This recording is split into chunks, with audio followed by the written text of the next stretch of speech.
Assalamualaikum warahmatullahi wabarakatuh, teman-teman sekalian. Ini saya bersama orang yang sangat spesial, Bos. Oh gini ya kalau hormatnya. Saya lagi bingung, ini kamera sana atau kamera sini? Kamera di situ. Saya sedang bersama CEO Tribun Network.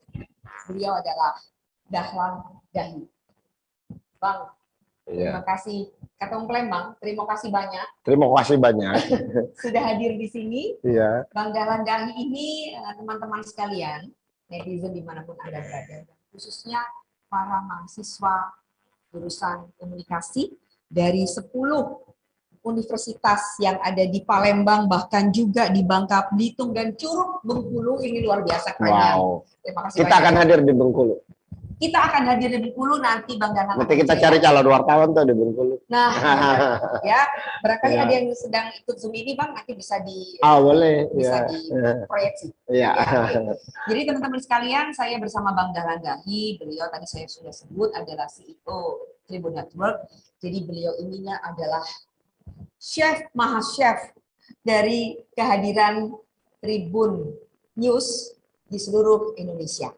Nah, Bang Dahlan akan cerita-cerita tentang apa itu Tribun Network, ya, bagaimana kemudian Bang Dahlan mengawalinya. Bang Dahlan adalah seorang wartawan sejati. Iya. Ya? Saya masih wartawan. Masih wartawan. Kita paling bangga disebut wartawan. Iya dong, gitu harus. Ya. Iya. Sementara kita belakangan susah nih Bang cari wartawan. Itu dia. Mungkin perlu orang paham apa pekerjaan yang mulia ini gitu kan. Pekerjaan yang mulia teman-teman sekalian. Oke, Bang Dahlan. Ya. Saya pengen tahu dulu. Ya. Jadi gini ya teman-teman sekalian. Seorang Dahlan Dahi itu sudah keliling seluruh Indonesia, ya. Karena proyeknya banyak nih ya, mendirikan portal yang satu ke portal yang lain, gitu ya. Ya.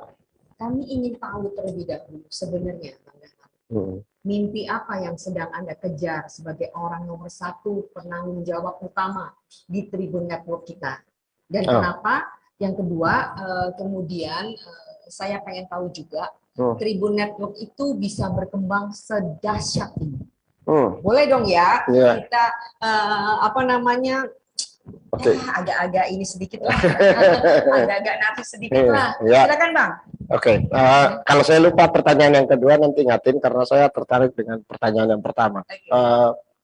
Kenapa Tribun Network itu harus membuka kantor, mencari wartawan di seluruh Indonesia gitu. Saat ini wartawan kita ada di sekitar 384 kota di Indonesia atau sekitar 70-an% dari seluruh kabupaten kota. Itu cukup? Rasanya belum. Nah, kenapa belum cukup? Karena gini.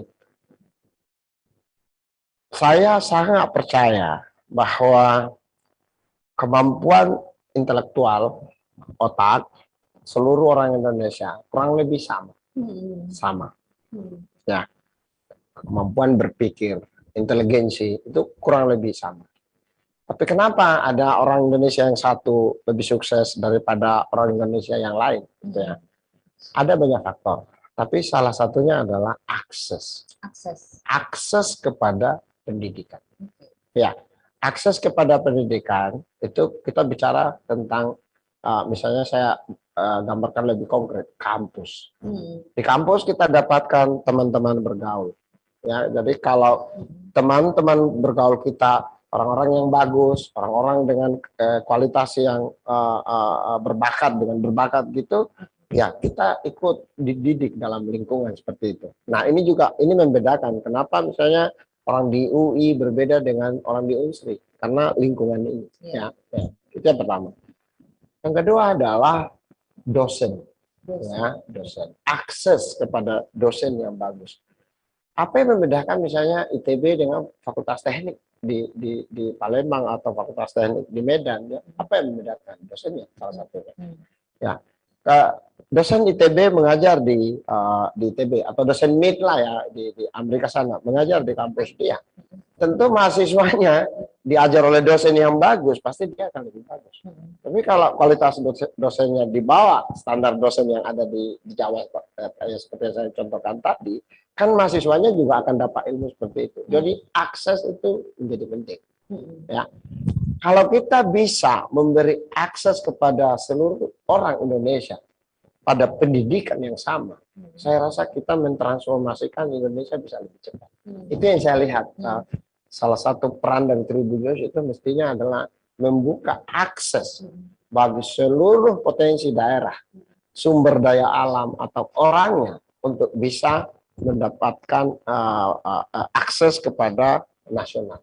Ya, itu menurut saya penting. Ya, kita ke Papua, ya, ke Jayapura, kita pergi ke Ambon, kita pergi ke Mamuju, mungkin tidak semua orang tahu kota itu, yaitu itu provinsi baru di Sulawesi gitu ya. Atau sekarang malah kita mau liatin ke Flores gitu ya. Mamuju, universitas yang terbagusnya kan pasti berbeda standarnya misalnya dengan Makassar apalagi dengan Jawa gitu ya.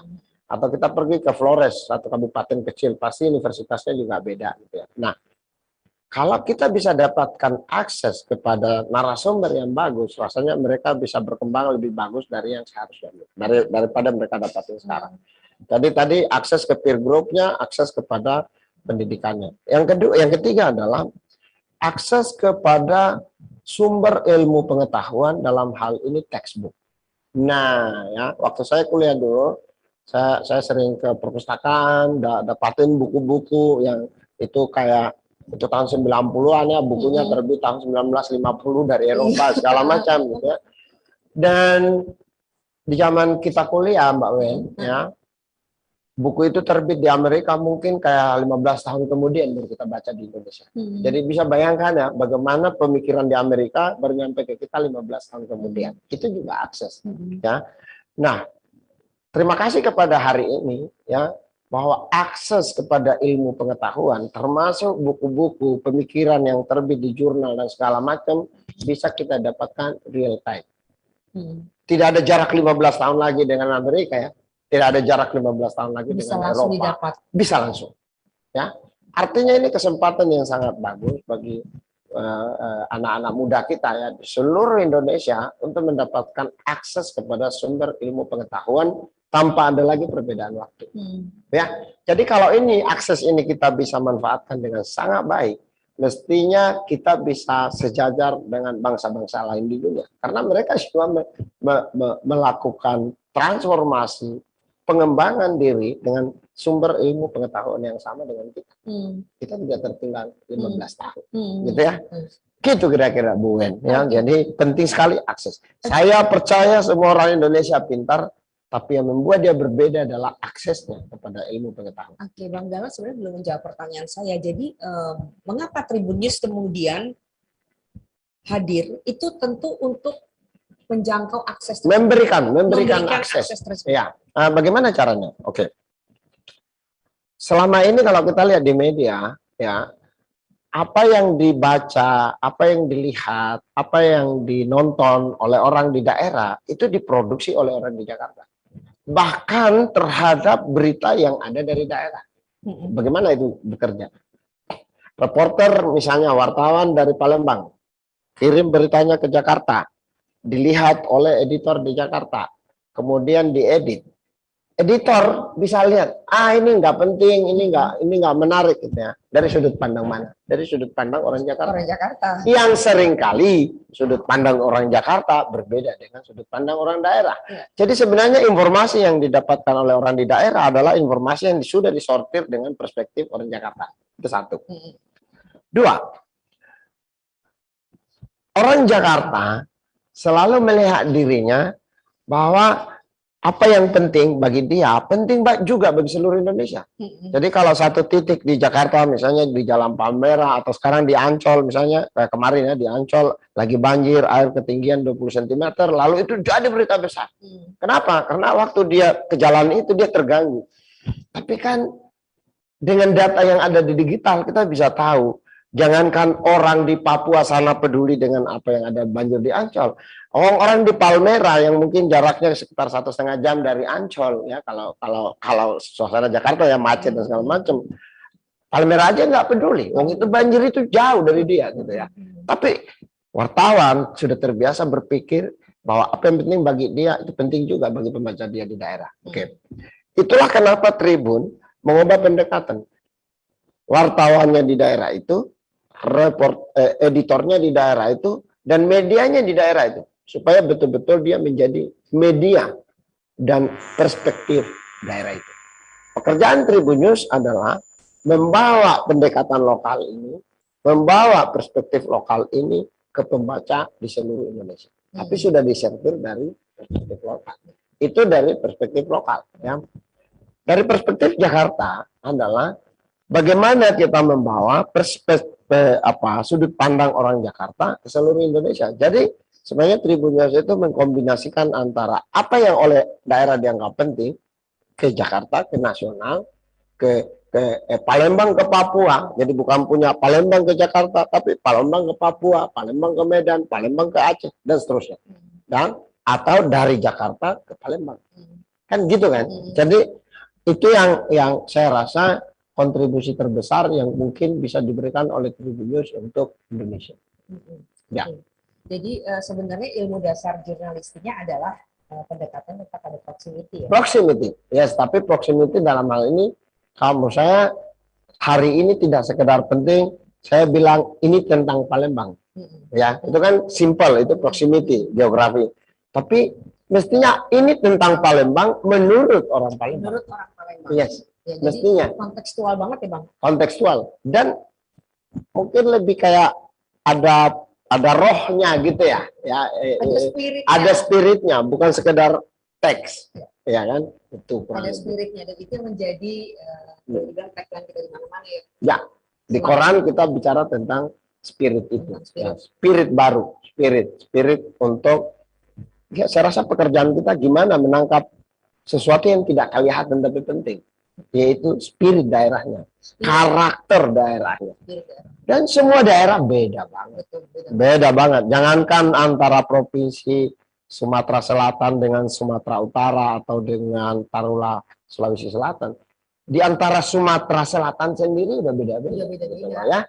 Dan mungkin juga ini satu bagian yang paling penting ya. Digital memberi akses kepada semua orang dengan cara yang sama. Sehingga saya rasa itu yang membuat betul-betul dunia menjadi lebih flat. Betul. Ya, menjadi datar. Jadi Prabu Muli belum tentu lebih rendah daripada Palembang. Ya, sama, ini sama. Kalau Palembang punya sesuatu yang lebih baik, tentu dia lebih baik dari Prabu Muli. Tapi kalau Prabu Muli punya sesuatu yang lebih baik, mungkin Prabu Mulinya jadi punya panggung yang lebih besar. Ya, kita belajar tentang Bali lah. Ya. Kadang-kadang di Barat orang tanya Bali itu ada di mana? Apakah di dekat Bangkok, ya kan? Apakah di dekat Vietnam atau bahkan di Kepulauan Pasifik, gitu ya? Tapi kan tidak penting Bali itu ada di mana. Yang penting Bali itu adalah tentang pantai yang indah, budaya yang indah dan segala macam. Jadi ya. Ini ya. Persepsinya leisure. Ya. Jadi kalau misalnya kita punya kayak kopi Sidikalang atau kopi Gayo atau kopi Takengon, gitu ya. Kan tidak penting, Takengon itu ada di Aceh atau sebenarnya ada di Papua atau bahkan ada di Singapura. Kan tidak penting. Ya, saya kebetulan berkesempatan traveling lah ya. Kita misalnya ke beberapa supermarket, misalnya di London atau di Manchester, kita lihat tuh kopi Sumatera. Orang nggak penting Sumatera itu ada di mana. Tapi yang dia tahu ketika dia konsumsi kopi Sumatera, kopinya itu gurih, ecit, asam, enak. Ya kan? Jadi menurut saya itu keren banget gitu. Ya, itu. Oke. Bang, luar biasa. Ini saat ini peserta Zoom sudah 150. Ya. Dan saya kayaknya kita mesti kasih penghargaan nih Bang. Oh, gitu. Peserta dari Universitas Sriwijaya, dari Bina Dharma, IGM, UIN Raden Fatah, kemudian PIAUD UIN Raden Fatah, Stisipol Chandra di Muka, IAIN Syekh Abdurrahman Sidik Bangka Belitung, IAIN Curup Bengkulu, Publisya FKM Unsri Indralaya, dan IKA PPNI Nurul Islam Sri Bandung. Sri Bandung ini ada di Ogan Ilir ya kalau nggak salah. Ogan Ilir. Ogan Ilir. Nah, Betul. Bang, ini perbincangan semakin menarik. Tadi pertanyaan kedua saya sih sebenarnya sudah dijawab oleh Bang. Mengapa Tribun bisa menjadi sebesar ini, sedahsyat ini, itu tadi karena selalu lebih relevan dengan masyarakat lokal. Selalu lebih relevan dengan masyarakat lokal. Yes. Oke. Nah, dalam kasus ini kita lompat di pertanyaannya. Nggak apa-apa. Ya. Santai aja. Dalam kasus Vanessa ini. Oke. Ya. Itu kan banyak netizen kemudian protes. Bukan banyak sih. Ada beberapa portal seperti itu. Ya, yang memanfaatkan peristiwa menyedihkan ini menjadi sesuatu yang boleh dibilang menguntungkan buat seperti itu. Ya. Kalau kita tentu tidak berada pada posisi itu. Ya. Oke. Saya wartawan dan memilih pekerjaan itu dengan sangat sadar. Ya, ketika saya kuliah, sebenarnya ini buat adik-adik mahasiswa ya. Kira-kira semester 1 saya udah mulai bertanya, saya itu pingin harus jadi apa ya? Waktu itu zaman sebelum Soeharto jatuh, itu kan romantisme mahasiswa itu adalah tentang tahun 66 gitu ya, selalu ke situ ya. Lalu muncul tokoh-tokoh nasional yang, waduh, zaman itu kita nggak bisa akses dengan lewat internet, lewat sosial media, lewat YouTube seperti saat ini. Kita hanya mengenal mereka lewat buku. Oh, ada bukunya kayak gini, ada tulisannya di majalah kayak gini, ada kita berdialog secara intelektual dengan cara yang itu. Ketika tokoh-tokoh itu datang ke kampus, kita datang, kita dengar gitu ya. Lalu kita punya idol. Ya, saya masih ingat idol itu. Ya, idol itu banyak sekali. Mungkin generasi sekarang nggak kenal ya, pasti punya idol sendiri. Tapi kalau di zaman saya itu tahun 90-an, kita punya orang kayak MH Ainun Najib. Gondrong, ya, Canun, gondrong, tapi tulisannya bagus, agamanya bagus, dia punya komunitas pengajian. Kan kayak gitu kan. Kita punya orang seperti Gus Dur gitu ya. Dia tokoh utama NU, tapi sangat pintar dan menyelesaikan perdebatan yang sangat bagus dengan Nurholis Majid. Jadi kalau orang-orang itu datang ke kampus, wow, ini keren banget. Lalu saya berpikir saya ingin jadi seperti itu juga, gitu kan? Jadi kan kita selalu menemukan idol, gitu ya. Saya hanya sampai kepada satu kesimpulan bahwa kalau kita mau jadi terbaik, kita harus menemukan diri kita sendiri. Jadi kalau ingin jadi yang terbaik, yang paling pertama adalah menemukan diri kita sendiri. Sebab kalau kita bisa menemukan diri kita sendiri, kita bisa be the best of ourselves. Jadi kita tidak akan bisa bagus menjadi orang lain. Betul. Ya, kalau orang lain pitanya nyanyi dan kita tidak bisa nyanyi, betul, ya jangan lo belajar nyanyi, karena kamu tidak lahir sebagai penyanyi, gitu kan? Oke. Bagaimana proses pencariannya? Ini menurut saya menarik. Waktu saya SMA, ada aturan di sekolah, dan saya rasa aturan itu masih berlaku sampai sekarang. Rambut harus pendek, baju harus dimasukin di dalam. Dan yang saya lakukan adalah panjangin rambut dan bajunya keluar. Apa artinya itu? Sebenarnya yang kita baca itu adalah pemberontakan terhadap aturan, pingin kebebasan, ya. Dan ketika di kampus, Mbak Wen, kan boleh rambut panjang dan boleh baju di luar, gitu kan? Lalu rambutnya jadi pendek dan bajunya jadi di dalam, kan gitu kan? So, tapi saya menemukan esens. Apa esensnya? Kebebasan. Kebebasan. Oke. Lalu saya bertanya, pekerjaan seperti apa yang bisa memberi kita kebebasan? Nah, saya menemukan 3. Ya, Pak? 1, seniman.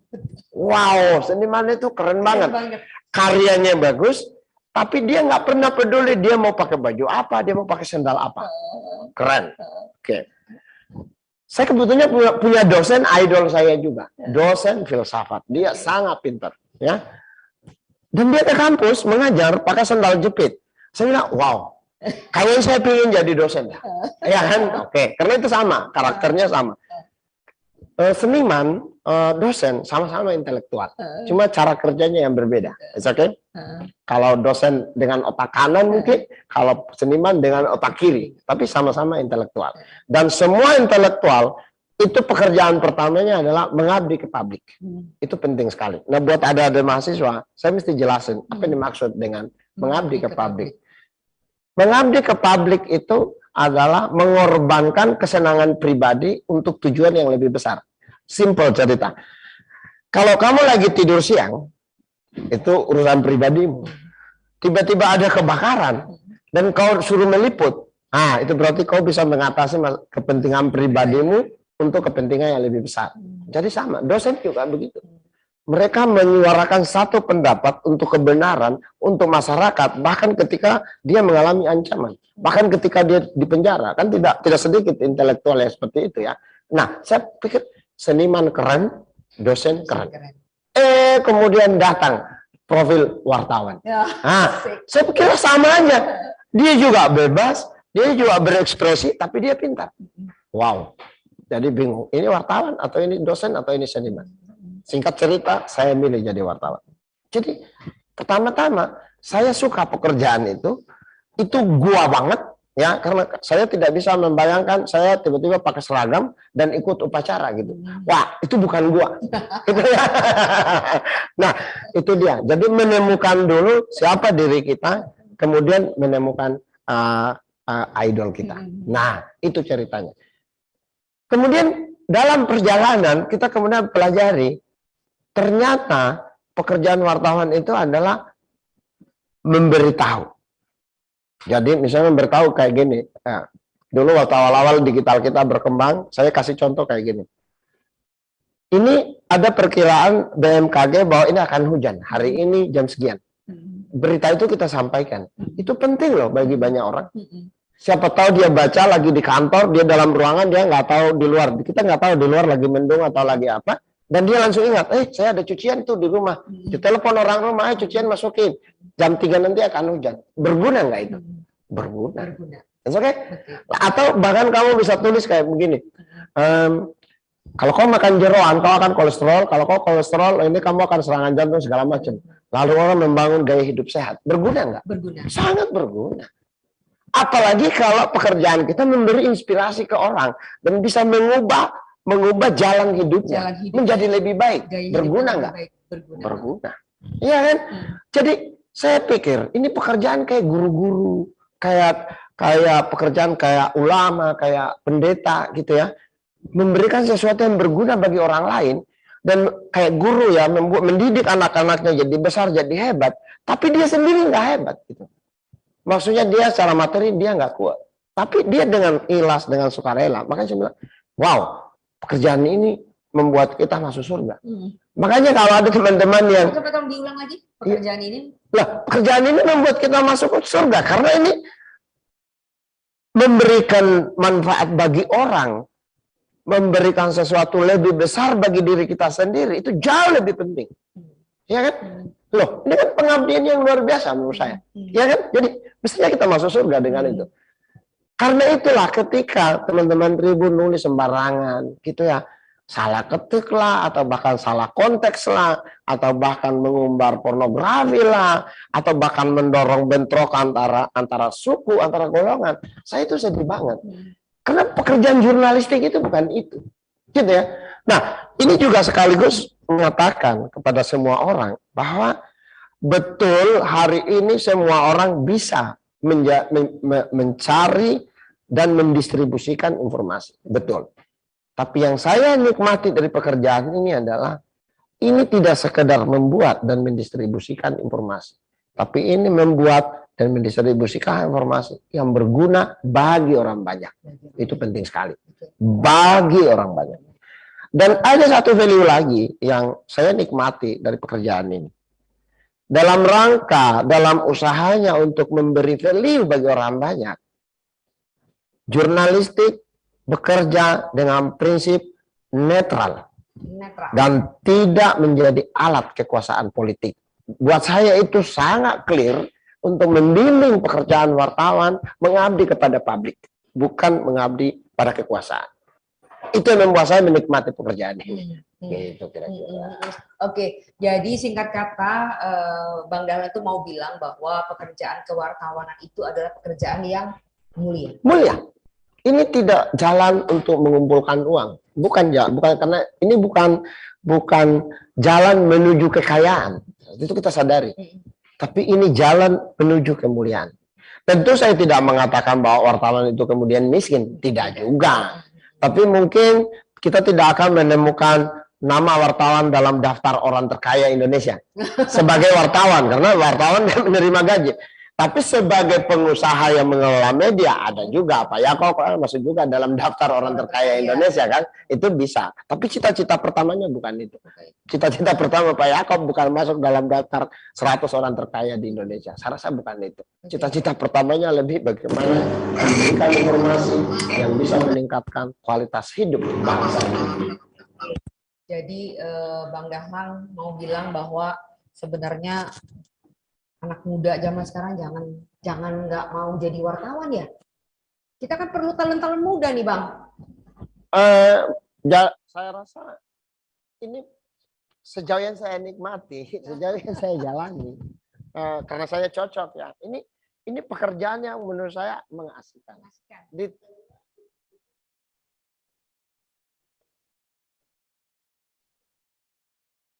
Kemudian kita justru merusak masyarakat, gitu ya. Jadi saya rasa kita perlu generasi wartawan yang mungkin lebih kekinian, yang sudah beradaptasi ya. Kalau zaman kita kan kita mulai dari pulpen, ya. Hari ini orang bisa mulai dari untuk mengumpulkan dan mendistribusikan informasi. Alat dan cara kerjanya boleh berubah. Tetapi misinya saya rasa tidak berubah.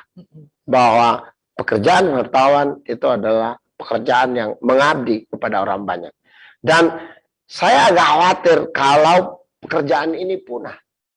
Karena siapa lagi yang akan membela? Siapa lagi yang akan menjadi juru bicara? Itu penting. Kalau nggak ada penjaga gawang, boleh dibilang kita ini kan pekerjaan penjaga gawang ya Bang, peradaban bisa punah. Karena jurnalistik itu kan senantiasa menjaga value, selalu dibutuhkan. Wartawan itu dia menjaga value dan dia value itu terikat kepada tempat dan waktu. Value itu kan sosiologi ya, kalau ada teman-teman sosiologi itu paham apa value. Simpelnya adalah apa yang dianggap baik, apa yang dianggap buruk. Itu value. Dalam masyarakat Indonesia, mohon maaf, gay, lesbian itu kan dianggap kayak perilaku menyimpang oleh sebagian masyarakat. Di mana posisi lo? Mempromosikan itu atau sebenarnya netral? Kalau saya bilang netral. Jangan mempromosikan. Atau misalnya kayak gini, masyarakat Indonesia itu masyarakat yang percaya pada Tuhan. Apakah ada orang yang tidak percaya pada Tuhan? Apakah ada orang yang mensponsori atau menggerakkan, bikin movement untuk tidak percaya pada Tuhan? Ada. Tapi wartawan tidak memberi ruang kepada itu. Kan gitu kan? Oke. Bahwa harmoni, perbedaan itu adalah bawaan lahir. Ya. Kita lahir berbeda suku jadinya. Kita lahir berbeda agama, ya. Tapi kita tahu bahwa wartawan tidak boleh bekerja untuk mempertentangkan perbedaan ini. Ya, dalam konteks Tribun, kita berusaha memberi panggung kepada seluruh daerah di Indonesia, Papua. Saya bilang kita mendapat informasi soal Papua itu tentang ini ditembak, ini mati gitu ya. Lalu citra diri Papua itu kayak ini kok kayak bangsa pembunuh gitu. Padahal kalau kita pergi ke Jayapura, wow. Itu gambar itu kita nggak lihat karena kota Jayapura sendiri itu adalah kota yang menurut saya sangat modern. Ada makanan Korea di situ, ada pempek Palembang, ada soto Lamongan, ada coto Makassar, ada papeda, dan kota itu sangat indah. Ada pantai, ada danau, luar biasa. Ya, dan ketika kita masuk ke Papua, saya bilang coba lihat berita-berita yang mungkin tidak bisa kita dapatin kalau hanya kita bekerja untuk media nasional. Di sana banyak koresponden Dan saya hormat pada pekerjaan mereka. Tapi karena mereka koresponden, mereka berkompetisi dengan slot waktu satu program di Jakarta. Jadi banyak berita dari Papua yang bagus, tapi tidak bisa berkompetisi, kecuali berita orang meninggal. Maka berita Papua adalah berita orang meninggal. Tapi saya bilang enggak, kalau di Tribun Papua bisa bikin 100 berita per hari. Itu memaksa mereka untuk membuat berita apa saja. Dan kemudian saya menemukan berita di Papua kayak gini. Ada pilot, orang Papua. Bagaimana ceritanya? Ternyata bapaknya kirim dia ke Jogja, suruh jadi pilot. Jadilah orang Papua pilot. Ada dokter cantik, ya, orang Manado, mengabdi di pedalaman Papua, dan tidak ada yang tahu dia betapa besar pengorbanannya untuk masyarakat adat. Dia dokter, dia punya pilihan. Dia bisa di Jakarta, dia bisa di mana. Tapi dia memilih mengabdi kepada Papua. Saya bilang, hei, temukan orang-orang seperti ini. Ini luar biasa, ya. Kalau kita media tidak bisa memberi penghargaan pada orang-orang seperti ini, masyarakat akan lupa siapa yang layak dihargai. Itu keren banget. Ada cerita lain lagi. Ada 3 orang Papua lolos beasiswa pertukaran pelajar atau beasiswa apa di universitas di Amerika. Wartawan kita meliput ke bandara. Wow, bandara itu penuh dengan keluarga satu kampung ngantar orang ini sekolah di Amerika. Sangat mengharukan. Dan itu luar biasa. Kalian tidak akan menemukan ini kalau hanya berdasarkan pendekatan media dari Jakarta. Dan itulah pekerjaan kita. Gimana memberi value. Ada satu buku yang saya baca, saya cuma baca judulnya, saya nggak baca isi apa. Kehormatan bagi yang berhak. Pekerjaan media adalah menemukan orang yang pantas diberikan penghormatan. Dan di masyarakat banyak sekali. Dia bisa tentara, bukan jenderal. Dia bisa polisi, bukan jenderal. Dia bisa satpam, dia bisa petani, dia bisa siapa saja. Siapapun yang memegang nilai dan percaya bahwa bekerja untuk masyarakat, bekerja untuk orang banyak, itu adalah kebaikan. Coba masuk ke kompleks perumahan. Kalau ada orang mau jadi ketua RT, itu hebat menurut saya. Karena dia diganggu, lagi tidur diganggu, lagi ngurus pekerjaannya diganggu. Wah, saya mau urus KTP nih. Lebih buruk lagi, ada warganya yang berantem satu rumah tangga, itu jadi urusan RT loh.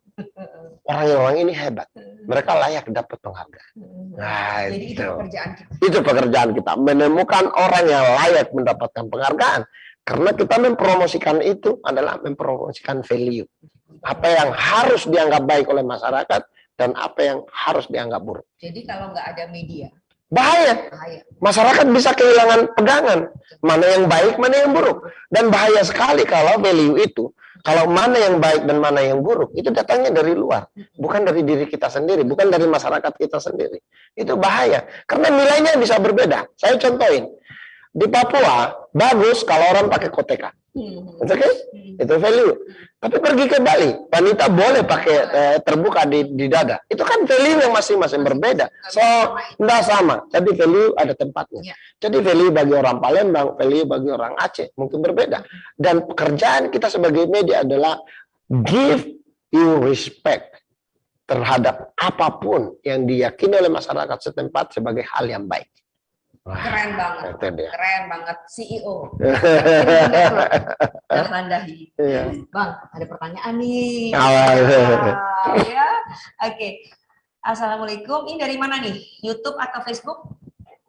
Zoom, oke. Assalamualaikum. Saya Muhammad Ivan Fajri Daulay. Kalau Daulay kayaknya orang Medan. Oh ya. Mahasiswa UIN RF jurusan Ilmu Komunikasi, mau bertanya nih. Semisal saya mau membuat berita yang baik mengenai suatu daerah, sebaiknya saya harus mengambil kata-kata atau sudut pandang berita yang bagus menurut daerah itu, atau saya harus membuat berita yang baik menurut seluruh warga Indonesia dalam konteks yang bisa diterima oleh masyarakat Indonesia. Atau saya harus membuat 2 konteks berita yang bisa diterima oleh daerah tersebut dan oleh masyarakat Indonesia. Keren nih, Daulay, pertanyaannya Bang. Silakan jawab. Angle nih. Kayaknya dia bercita-cita jadi wartawan. Terima kasih tuh pertanyaannya. Dua perspektif yang bisa bekerja tergantung pada sifat media kita, sifat medianya. Kalau kita bekerja di media digital, kita harus sadar betul bahwa itu diakses tanpa batas-batas geografi, tanpa batas-batas demografi, ya kan? Oke. Mungkin saya introduce satu hal untuk tambahan inilah ya pengetahuan ya bagi Bung Daulay.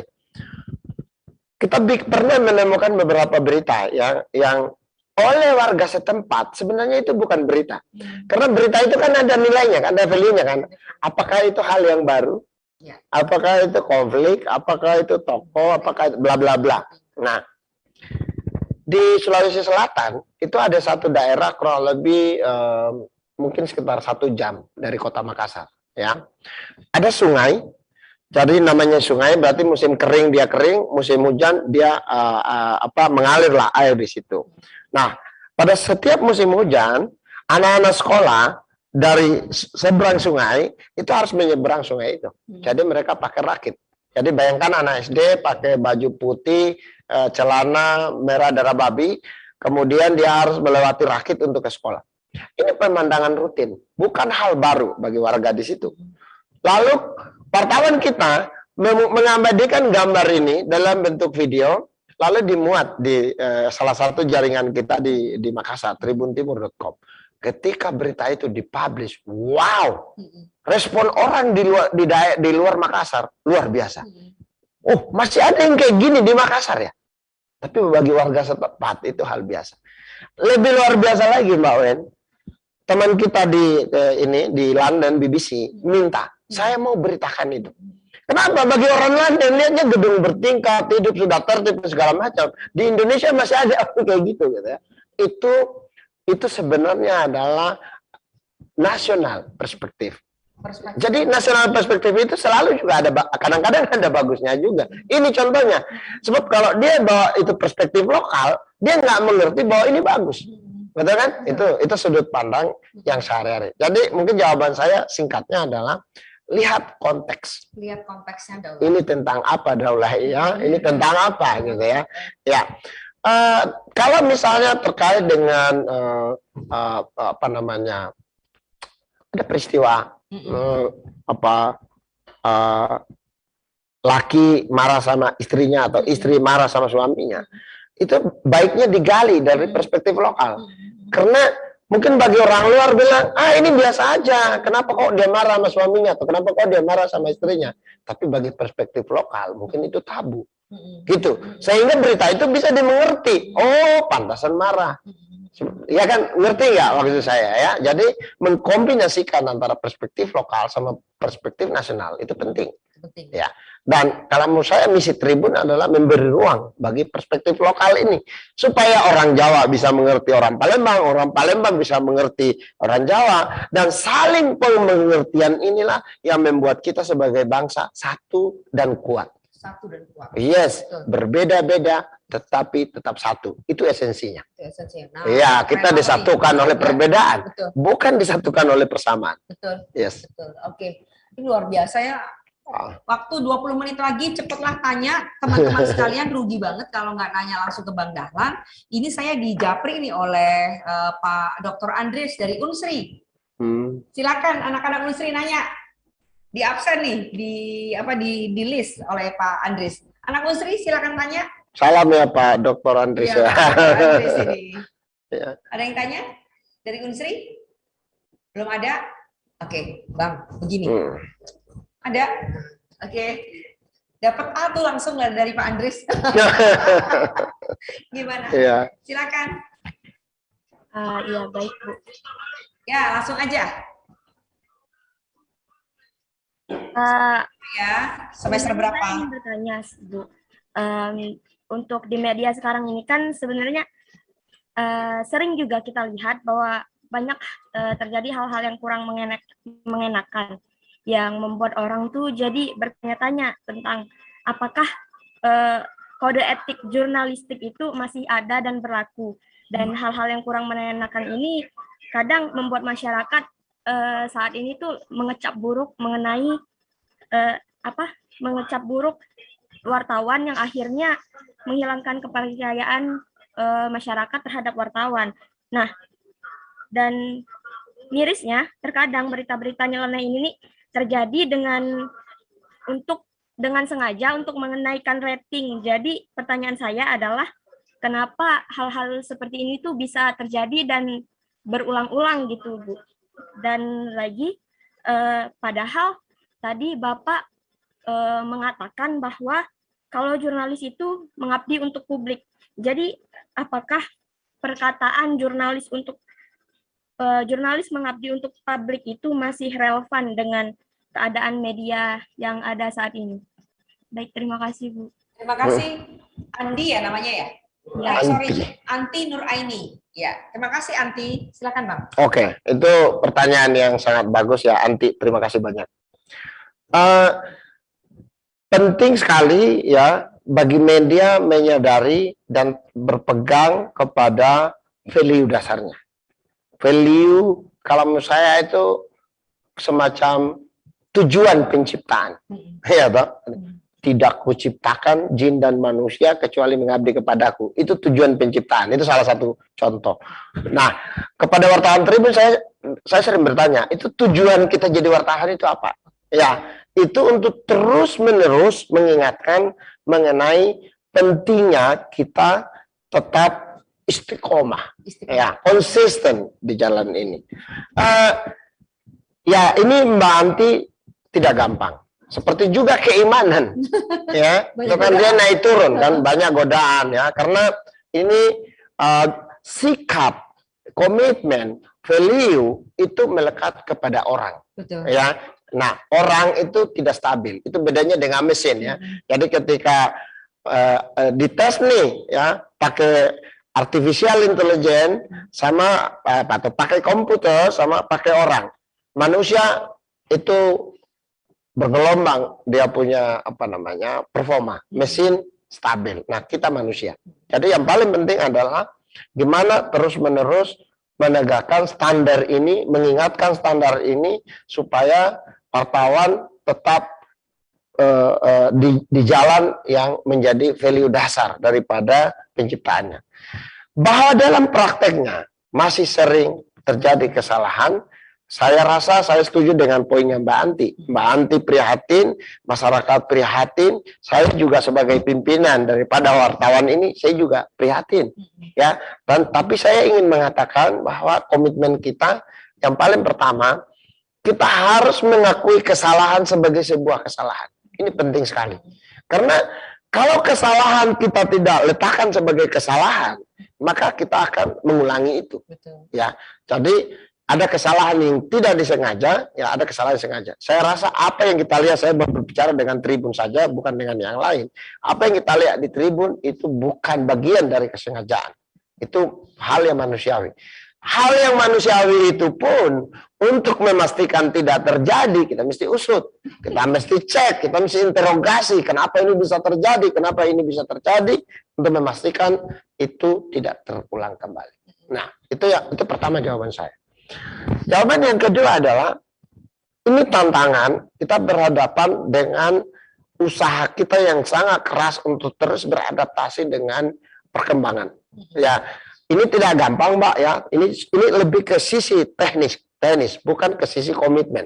Komitmennya sama, tapi di bisnis prosesnya, di proses produksi di editorialnya berbeda. Gimana kita bisa membiasakan orang dari mengetik dengan keyboard komputer menjadi mengetik di keyboard handphone. Itu kesalahan seringkali terjadi. Dan kalau di komputer kita punya ruang dengan lebih besar untuk lihat layar, punya waktu lebih panjang untuk rapiin, begitu di handphone itu tidak terjadi.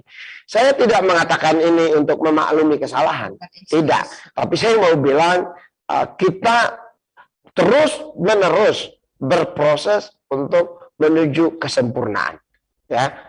Tapi kita betul-betul sangat menyadari bahwa kesempurnaan itu milik Tuhan. Milik Allah. Itu dia. Ya. Tapi kita sadar, kita ingin menuju ke sana. Tapi kita tahu kita tidak akan pernah sampai ke sana. Jadi kita terus berusaha. Hari ini kita benar, besok kita tidak benar. Dan mungkin poin yang ketiga yang saya mau tambahkan. Komitmen bagi wartawan untuk netral dan mengabdi ke publik itu godaannya banyak. Wartawan dikoda 100.000. Editor mungkin 200.000. Pemret mungkin 1 juta. Saya mungkin digodanya 10 juta. Jadi benar juga ya. Makin beriman orang itu, setannya makin gede. Jadi saya bilang ke wartawan, hari ini kau lolos, menit berikut mungkin kau tidak lolos. Karena komitmen ini adalah sesuatu yang mesti kita pelihara terus-menerus. Proses keimanan. Betul. Keimanan itu mesti dirawat memang. Karena kalau kita tidak dirawat, ada menit tertentu dalam hidup kita, sesungguhnya kita tidak beriman. Betul. Betul. Jadi itu menurut saya proses. Sama dengan itulah proses wartawan. Tapi saya mau meyakinkan Mbak Anti bahwa Tribun adalah produk jurnalistik. Betul. Dan sebagai produk jurnalistik, kita harus komit pada kode etik jurnalistik dan kita tunduk kepada undang-undang pokok pers. Itu Jelas, patokan itu Tribun. jelas. Tribun bukan content creator. Tribun adalah lembaga jurnalis. Itu dia. Kalau kami salah di sini, adili dengan kode etik jurnalistik dan undang-undang pokok pers. Ya, Jelas itu clear. Ya. Clear banget. Kenapa? Karena 20 tahun lebih saya bekerja jadi wartawan, saya makin meyakini bahwa undang-undang pokok pers dan kode etik jurnalistik adalah instrumen yang memastikan wartawan tetap bekerja dengan tujuan awalnya, yaitu mengabdi kepada publik. Mengabdi kepada publik. Yes. Dan yang pasti pekerjaan kita tidak pernah punya maksud disengaja. Ya Bang? Enggak. Enggak ada. Tidak ada. Nggak ada. Karena komitmen kita Karena clear. komitmen, ya. Saya termasuk yang sangat kecewa kalau pekerjaan ini disalahgunakan. Ya betul. Yes. Karena itu rentetannya nanti Pemret penanggung jawabnya sampai ke pengadilan. Ya. Dan itu bukan pekerjaan yang Ya. Dan banyak, saya terharu sekali, banyak orang yang bekerja di Tribun ini karena dia percaya pada nilai ini. Sebab kalau bukan ini lagi Tribun, mungkin ada orang yang nggak setuju kerja di sini, termasuk saya. Kalau Tribun itu tidak bekerja untuk jurnalisme, bekerja dalam kerangka jurnalistik, mungkin saya juga tidak ada di sini. Misalnya kayak Tribun kemudian menjadi alat dari partai politik. No, it's not me. dan itu Tuh, selesai. selesai. Kita bukan pada No, nilai karena Tribun dibangun dengan nilai ini. nilai ini dan kita mengabdi kepada publik. Ya, Publik yang mana? masyarakat umum. Masyarakat umum. Bukan pada kekuasaan, bukan pada kelompok tertentu. Kita mesti memastikan. Karena bagi Tribun, mengabdi ke publik ini agak challenging, Mbak. Kalau kita lihat misalnya dalam konteks agama, ya kita ada Aceh, ada Manado, ada Bali. Itu kan beda. Beda banget. Jadi gimana bisa menemukan formula bahwa pengabdian kita melewati batas-batas agama, melewati batas-batas suku dan golongan. Itu selalu tidak gampang. Dan ini tentu berproses, berdinamika. Kadang-kadang kita benar, kadang-kadang kita keliru. Kadang-kadang Tapi kita- bagi saya itu manusiawi. Yang paling penting adalah kita tahu apa yang baik dan kita terus berusaha menuju ke situ. karena kita punya value. Yes. Yes. Oke. Assalamualaikum, saya Lia Lestari, mahasiswa UIN Raden Fatah jurusan Ilmu Komunikasi 2021. Izin bertanya kepada Bapak, bagaimana cara agar perkembangan Bagaimana cara Bapak agar selalu update dengan perkembangan berita terbaru? Wah, Bang Dahlan kekiniannya. Waduh. Kekiniannya. Ini- Apa aja, Pak? Ini berita pertanyaan yang menarik. Thanks kepada teknologi punya alat yang memungkinkan kita selalu terupdate dengan perkembangan yang terbaru. Ada notifikasi. Saya misalnya bisa set ya notif nama saya Dahlan Dahi. Setiap orang tulis tentang saya mesti di email. Jadi saya tahu. Jadi kita punya petugas intelijen nih lapor ke kita, kamu disebut begini di sana, kamu disebut begini di situ. Oke. Kita sekarang di tengah lautan informasi ini, kita juga bisa milih berita apa saja yang kita mesti terupdate. Tribun 3.000 lebih berita. Apakah kita mesti diupdate 3.000 berita? Wow, kita mesti berdiri. Nggak bisa kita nggak punya waktu. Tapi saya mesti mengupdate beberapa berita penting ya untuk memastikan kita bekerja dalam visi dan misi Tribun gitu ya. Dan seperti yang lain saya juga punya akun sosial media, saya punya notifikasi dari teman-teman ya. Saya punya mungkin yang paling penting saya share ke teman-teman ya. Saya ikut selalu komunitas-komunitas tertentu yang sesuai dengan minat saya. Jadi saya passion kepada perkembangan teknologi, ya. Karena teknologi hari ini bisa mengubah banyak hal, cara hidup. Ya, fintech itu kan mengubah cara kita hidup terkait dengan keuangan. Ya kan, nggak perlu antri di bank, ya cukup send macam-macam gitu ya. Atau bahkan mobil, ada self driving car, atau ada teknologi yang memungkinkan kita mengelola pertemanan segala macam. Saya peduli sama itu. Mungkin ada jurnalistiknya, ada sisi marketingnya, ada sisi bisnis, saya ikut semua. So teman-teman mahasiswa, teman-teman yang jadi peserta di sini, ini informasi berserakan di seluruh muka bumi. Ya, menurut saya, siapa yang bisa mendefinisikan siapa dirinya, dia butuh apa, lalu teknologi akan bantu. Dan ini kesempatan terbaik kita untuk bisa tumbuh dan berkembang bersama-sama sejajar dengan bangsa-bangsa yang lain. Saya pernah jadi pembicara di Hong Kong itu hari, ya. Mungkin saya bisa share. Di situ ada media, salah satu media China, saya nggak usah sebut, ya. Mereka marketnya atau pembacanya menyasar orang China di luar. Ya, dan ketika saya presentasikan Tribun News, bagaimana Tribun bisa diterima oleh pembaca di berbagai kota di Indonesia, dan dia bilang, wow, itu sesuatu yang tidak gampang. Ya, yang saya mau bilang adalah bahwa kita bisa hebat, gitu. Ya, kalau misalnya kita bandingkan ya, jumlah pembaca kayak Tribun News, misalnya kayak Washington Post atau kayak New York Times, kita nggak kalah-kalah loh. Kadang-kadang kita lebih, ya jangan, ini nggak etis. Tapi saya mau sampaikan bahwa, hey, ini kesempatan terbaik untuk kita sejajar dengan bangsa-bangsa lain di dunia. Saya pernah suatu waktu dari Facebook, kebetulan kita punya relationship dengan Facebook ya. Kita karena kita pengelola akun yang besar di Facebook, lalu orang Facebook dari Singapura datang, kita diskusi, lalu dia beritahu saya, sini saya kasih trik ya, bagaimana mengembangkan komunikasi dengan pembaca di Facebook, dan dia contohkan The Straits Times. Waktu itu saya lihat, wow, jumlah pengikutnya adalah 600.000. Saya bilang, hey, bagaimana kau bisa ngajarin saya? Tribun udah ada 4 jutaan, 5 jutaan. Ini cuma 400.000. Singapura tentang 5 juta orang. Kecil. Indonesia tentang 210 juta orang. Kita lebih besar. Malaysia 23 juta, Australia mungkin 27 juta. Jadi secara jumlah penduduk, secara jumlah audiens, kita lebih besar dari mereka.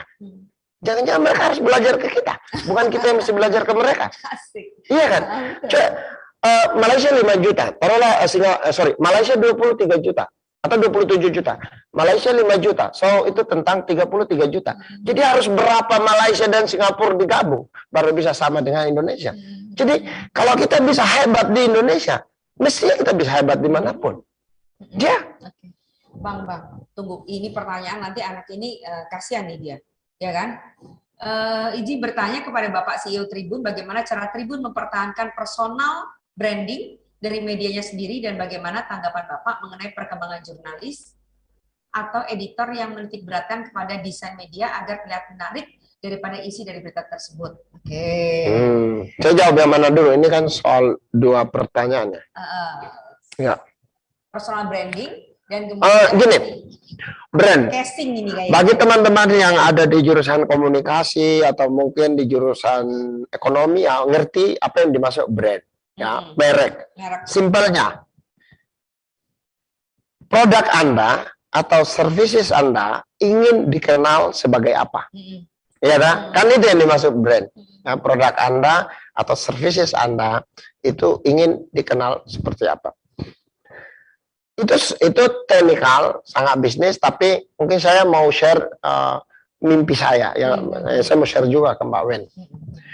Tadi Tribun News salah satu inti atau core DNA daripada misinya adalah membuka akses. Yes, membuka akses daerah ke Jakarta, membuka akses Jakarta ke daerah, lalu memberi panggung pada perbedaan, keberagaman untuk berinteraksi, lalu membentuk Indonesia yang berbeda-beda tetapi tetap satu dan kuat. Kan? Tadi saya sampaikan, kita bersatu tidak selalu karena harus kita sama. Ya, jadi kita bersatu di dalam perbedaan. Tapi saya jadi berpikir kayak gini, Mbak Wen. Kalau kita bisa memberi akses rasanya kita bisa melakukan banyak hal lebih dari sekedar jurnalistik, tapi bisa berguna untuk orang banyak. Saya keliling ke daerah-daerah, ya, saya lihat, ini asumsi saya, ini belief. Orang Indonesia semua pintar di daerah manapun. Dia punya kemampuan intelektual. Kalau kita tes IQ, dia kayak di atas 90. Di bawah 90 kan dia bodoh kan. Tapi kalau di atas 90 dia pasti pintar. Tapi kenapa ada orang yang sukses, ada yang enggak? Itu akses kepada informasi. Ya kan? Orang teman-teman kita di Jawa punya akses informasi lebih bagus daripada teman-teman kita di luar Jawa gitu ya. Palembang masih bersyukurlah, dari dulu ini kota besar ya, ada Medan, ada mungkin di luar Jawa yang lain ada Makassar ya. Jadi bersyukur aksesnya lebih bagus. Ya. Tapi tidak semua orang pintar ini punya akses pada pendidikan. Lebih sedih lagi karena biaya. It's okay? Nah, bagaimana Mbak Wen? Ya, Tribun Sumsel, Sriwijaya Post mencari orang-orang yang hebat-hebat ini, tapi tidak bisa melanjutkan pendidikan karena kekurangan biaya. Lalu kita bikin beritanya, kita menggalang dukungan, dan ini tidak tentang uang yang banyak. 500.000 sebulan itu udah cukup. Satu orang nyumbang 1.000, satu orang nyumbang 1.000. Kita butuh berapa ribu orang untuk nyampe ke 500? Bisa Mbak Wen. Ya, cuma banyak orang baik loh, banyak orang beramal, tapi dia tidak punya akses atas informasi itu. Jadi kalau kita sebagai media, Tribun Sumsel, Sriwijaya Post bisa mengembangkan misi ini, rasanya kita bisa membantu banyak orang. Tidak ada perubahan yang drastis dari cara bekerja, cara berpikir, kecuali oleh pendidikan. Coba pergi ke daerah, lihat. Saya kemarin ke Ternate, saya lihat. Ikan banyak, nelayan banyak. Mereka tinggal di pantai. Tapi tradisinya adalah, dia pergi melaut, dapat 3 ekor ikan, pulang, makan 3 ekor. Besok dia pergi lagi, dia dapat 5 ekor, mungkin 2 ekornya dijual. Oke? Tapi coba bayangkan, saya akan tangkap 10 ekor, 3 ekornya saya makan, 5 ekornya saya jual, 3 ekornya saya simpan di keramba. Saya punya tabungan ikan lama-lama makin banyak. Supaya apa? Supaya saya punya waktu pergi bertani. Kan mereka tidak bertani karena mereka habis waktunya jadi nelayan kan.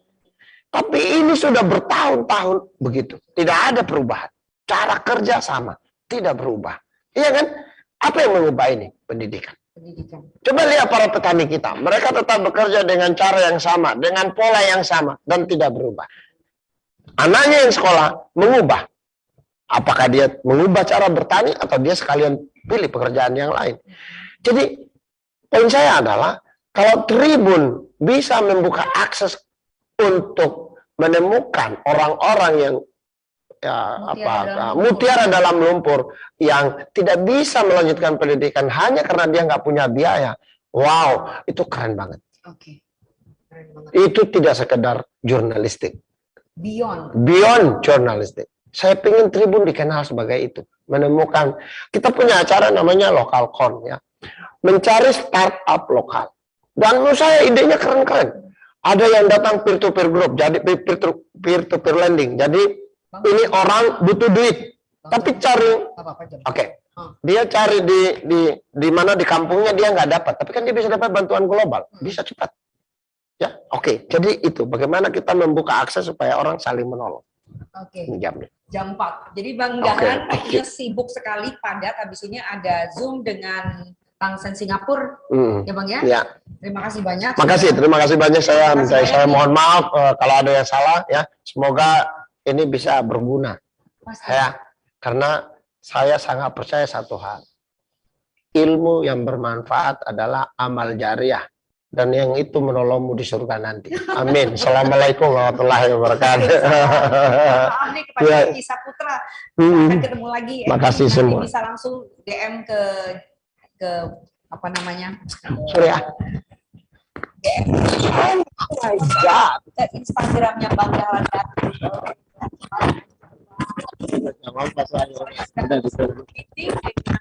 Singapura dengan seringkali sebagai event nasional terkait dengan digital, karena Bang Dahlan Dahi ini sangat mumpuni untuk digital. Itulah yang membuat Tribun Network menjadi besar dan akan terus ada untuk memberikan panggung kepada orang-orang yang tidak tersuarakan, kepada orang-orang yang selalu punya nilai-nilai untuk Indonesia secara lebih luas.